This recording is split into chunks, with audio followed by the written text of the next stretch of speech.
बिस्मिल्लाहिर्रहमानिर्रहीम। रमज़ानुल मुबारक का जो रोज़ा है उसकी नीयत का क्या तरीक़ा है, कैसे नीयत करेंगे और नीयत का हुक्म क्या है, उसके साथ साथ नीयत का वक्त क्या है, कब से कब तक नीयत कर सकते हैं। उसके अलावा चंद गलतियाँ जो आम हज़रात कर जाते हैं वो भी ज़िक्र करूँगा और भी बहुत कुछ मसाइल इस वीडियो में आपको बताऊँगा। फतावा शामी में जिल्द नंबर 2 सफ़ा नंबर 377 खोलकर देखिएगा, ये चंद बातें मेरी मिल जाएंगी जो मैं आपको बता रहा हूँ। सबसे पहली बात, नीयत का करना ज़रूरी है, रोज़ा उसके बग़ैर नहीं हो सकता। नीयत कहते किसे हैं, फिर ये समझिए, नीयत किसी अलग से चीज़ का नाम नहीं है, कुछ ज़बान से अदा करना कोई ज़रूरी नहीं है। नीयत कहते हैं अल-क़स्दु बिल-क़ल्ब, दिल में जो आपके इरादा है, दिल में जो आप सोच रहे हैं वही है नीयत। अब नीयत का तरीक़ा क्या रहा? नीयत का तरीक़ा है कि आप दिल में सोच लें, दिल में इरादा कर लें कि मैं रोज़ा रखने वाला हूँ, कल रोज़ा रखूँगा, मैं रोज़े से हूँ, बस यही हो गई आपकी नीयत। नीयत अलग से कोई और चीज़ नहीं है। और जो अल्फाज अदा करते हैं जैसे कि बिसौमी गदिन नवैतु मिन शहरी रमदान, इसका इस्तेमाल करते हैं, ये बस अल्फाज अदा कर रहे हैं, क्योंकि इस अल्फाज का अदा करना कोई सुन्नत नहीं है, कोई ज़रूरी नहीं है, ये अल्फाज साबित भी नहीं है। फिर अदा क्यों करते हैं? अदा इसलिए करते हैं, असल में है दिल में इरादा करना नीयत है। दिल और ज़बान दोनों एक जगह जमा हो जाए, ये बेहतर है, ये मुस्तहब है। इसीलिए हम जो है ज़बान से भी अदा कर लेते हैं और जो है दिल से भी जो है इरादा कर लेते हैं।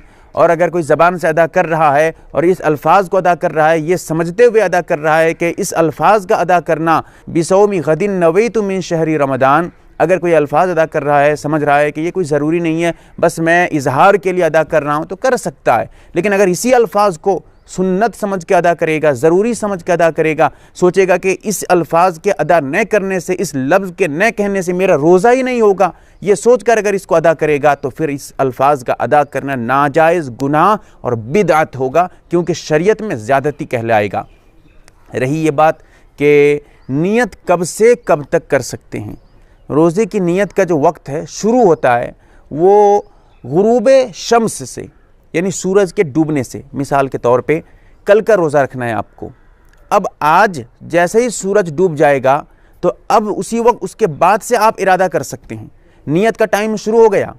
ऐसा नहीं है कि जब सहरी खाएंगे उसी वक्त नीयत करना ज़रूरी है, उससे पहले नीयत का एतबार नहीं है, ऐसा नहीं है। नीयत आप रात से भी कर सकते हैं।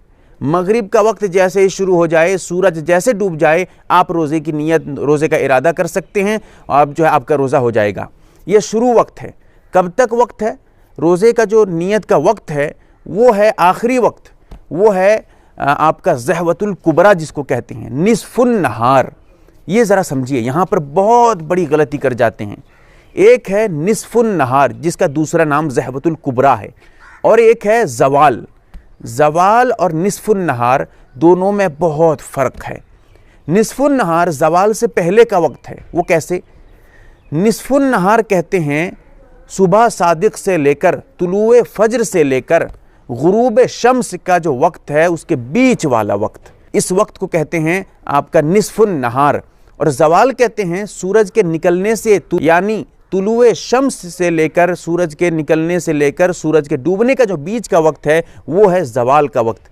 और रोज़े का जो आखिरी वक्त है नीयत का, वो ज़वाल नहीं है, वो निस्फुन नहार है। और निस्फुन नहार ज़वाल से कुछ कुछ पहले आता है। तो इसके दरमियान अगर आप नीयत कर लेते हैं तब भी आपका रोज़ा हो गया। मिसाल के तौर पे इरादा आपका रोज़ा रखने का नहीं था, अब आपने सहरी भी नहीं किया, आपने खाना वगैरह कुछ नहीं खाया, कोई इरादा नहीं था। दिन में 10-11 बजे या 8 बजे आपको दिल होता है कि मैं रोज़ा रख लेता हूँ। अब ऐसी सूरत में अगर आप सुबह से कुछ भी खाए नहीं हैं, कुछ भी पिए नहीं हैं, कोई ऐसा काम नहीं किए हैं जिससे रोज़ा फासिद हो जाता हो, तो अब आप अगर इरादा कर लेंगे, आपका जो है इरादा काबिल कबूल है, आपकी नीयत काबिल कबूल है, आपका रोज़ा भी बिल्कुल हो जाएगा। लेकिन अगर कुछ खा पी लिए होंगे तो फिर आपका रोज़ा नहीं होगा, जानबूझ के खाए होंगे तब रोज़ा आपका नहीं होगा। हाँ, अगर नीयत कर रहे हैं, इरादा नहीं था, आप फिर इरादा कर रहे हैं इस निस्फुन नहार के बाद जाकर, तो उस नीयत का भी उस वक्त कोई एतबार नहीं होगा। इसीलिए नीयत सही वक्त में करें। अगर सबसे बेहतर बात तो यह है कि आप रात में ही सोते वक्त इरादा कर लें, सोते वक्त दिल में सोच लें कि कल का रोज़ा रखना है, मुझे कल रोज़ा रखूँगा। अगर दिल में सोच कर सो गए हैं आप اور سحری میں نہیں اٹھ پائے ہیں تو کوئی بات نہیں ہے، اٹھنے کی کوشش کریں، کیونکہ سحری کرنا سنت ہے، نہیں چھوڑنا چاہیے، اس میں برکت ہے۔ پھر بھی اگر چھوٹ جائے بائی چانس آپ سے تو کوئی حرج نہیں ہے، لیکن جان بوجھ کر چھوڑنا نہیں چاہیے، یہ بھی یاد رکھنا ہے آپ کو۔ اس کے ساتھ ساتھ اگر آپ رات سے ارادہ کر چکے تھے، نہیں اٹھ پائے، کسی وجہ سے آپ کا جو ہے آپ کی آنکھ نہیں کھلی، تو آپ کا روزہ بالکل صحیح ہے، کیونکہ ارادہ تو آپ کر چکے تھے، نیت کا کیونکہ وقت ہو چکا تھا، مغرب کے بعد سے آپ نیت کا جو ہے اعتبار ہوتا ہے، اس اعتبار سے آپ کا روزہ بالکل صحیح اور درست ہو جائے گا۔ یہ تفصیل میں نے مختصر الفاظ میں بیان کیے ہیں۔ اللہ سے دعا کریں کہ اللہ تعالیٰ صحیح سمجھ عطا فرمائے، آمین یا رب العالمین۔ MARB دینی معلومات چینل کو سبسکرائب کریں اور گھنٹی والے نشان کو ضرور دبائیں تاکہ ہماری ہر نئی ویڈیو آپ تک پہنچتی رہے۔ ویڈیو کو لائک اور شیئر ضرور کریں اور ہماری ہر ویڈیو آپ اپنی چینل میں ڈال سکتے ہیں۔ نیز ہمارے ساتھ واٹس ایپ پر جڑنے کے لیے آپ اپنا نام اور مکمل ایڈریس کے ساتھ ایڈ لکھ کر میرے واٹس ایپ نمبر 8908939343 کو میسج کریں۔